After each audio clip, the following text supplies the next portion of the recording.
नमस्कार दोस्तों, मैं सुभाषिनी मुरली और आप सुन रहे हैं अमोदनी, आपकी खुशी का रास्ता। उस बरगद के पेड़ के नीचे एक महान ज्ञानी हमेशा से ध्यान करते थे।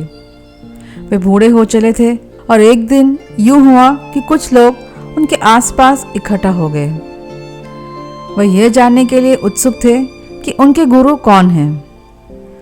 वृद्ध ज्ञानी ने सभी को देखा और कहने लगे, मेरे जीवन में हजारों गुरु हैं और अब मेरे पास इतने दिन नहीं कि मैं उन सभियों का नाम बता सकूं। लेकिन जब आप इतना जोर दे रहे हैं तो आज मैं आपको एक विशेष गुरु के बारे में बताता हूं। मेरे सन्यास के शुरुआती दिनों में मैं बहुत सारे पवित्र स्थानों की यात्रा करता था।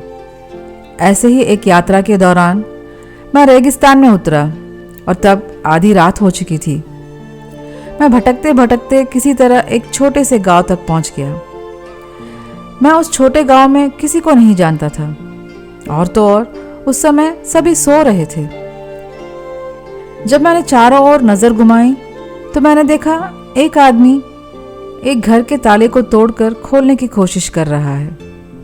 मैं धीरे से उसके पास गया और पूछा, यहाँ एक रात के लिए आवास कहाँ मिलेगा? उसने जवाब दिया, इस समय तो काफी मुश्किल है, लेकिन अगर आपको एक चोर के साथ रहने में कोई आपत्ति नहीं तो आप मेरे साथ रह सकते हैं। मैं खुशी खुशी सहमत हो गया। 1 महीना तक मैं उसके साथ रहा। हर रात वह मुझे आराम करने को कहकर अपनी रात की दिनचर्या के लिए निकल पड़ता।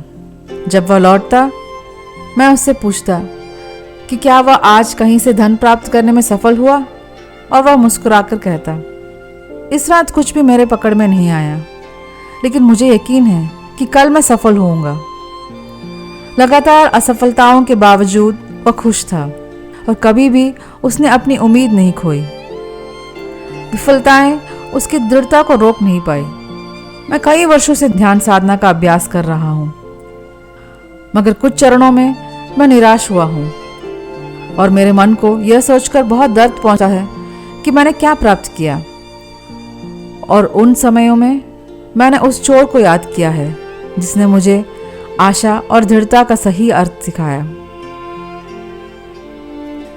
आशा वो नहीं जब सब कुछ आपके पक्ष में जा रहा हो, लेकिन जब कुछ भी आपके पक्ष में ना हो, जब नकारात्मकता आपको चारों ओर से घेरे हो, फिर भी चलते रहने के, प्रयास को जारी रखने के उस एक इरादे को आशा कहते हैं।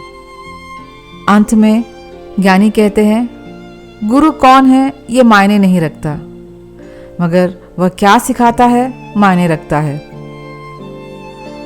हमारे जीवन में भी कई बार हम योजनाबद्ध रूप से सफल नहीं होते। हम में से कुछ स्कूल की परीक्षा में विफल हुए होंगे, कुछ प्रवेश परीक्षा में, कुछ नौकरी के साक्षात्कार में, पर हम कैसे उछलकर लौट आए और कैसे अगले प्रयास में उत्तीर्ण हुए? जवाब है आशा। या तो हमारे परिवार वालों ने, दोस्तों ने, उस्तादों ने या भीतर की उस छोटी आवाज ने अपने प्रयास को जारी रखने के लिए हमें धक्का दिया होगा। चाहे हम प्रतिभाशाली हों या ना हों, प्रयास जारी रखने की हमारी दृढ़ता हमारी क्षमता और कौशलता में कई गुना सुधार लाती है और सफलता को अपरिहार्य बना देती है। तो प्रिय दोस्तों, अगर एक चीज़ तुम जीवन भर साथ ले जाना चाहते हो तो वो चीज़ आशा होनी चाहिए। उम्मीद और कोशिश कभी मत छोड़ना। अगर अपनी अटलता में सुधार लाते रहे तो सफलता एक दिन तुम्हारी होगी।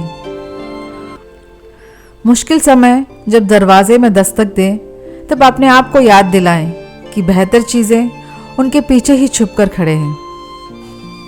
जीवन के जिस मोड़ पर तुम खड़े हो, तुम्हारी आशा और प्रयास ही तुम्हें यहाँ लाई है और आगे भी ले जाएगी। आपको यह कड़ी कैसे लगी? इन पंक्तियों पर विचार करते रहें और अधिक प्रेरणादायक कहानियों और विचारों के लिए अमोदनी को फॉलो जरूर करें। यदि आपको ये कड़ी पसंद आई तो इसे अपने परिवार वालों और दोस्तों के साथ शेयर करें। मुझे अमोदनी के इंस्टाग्राम पेज पर आपके विचारों का इंतज़ार रहेगा और आप मुझे amodri@gmail.com के ईमेल पर भी अपने विचार लिख के भेज सकते हैं। मेरे साथ अमोदनी में जुड़े रहने के लिए धन्यवाद। आपसे अमोदनी के अगले एपिसोड में मिलते हैं। तब तक खुश रहें, आशान्वित रहें।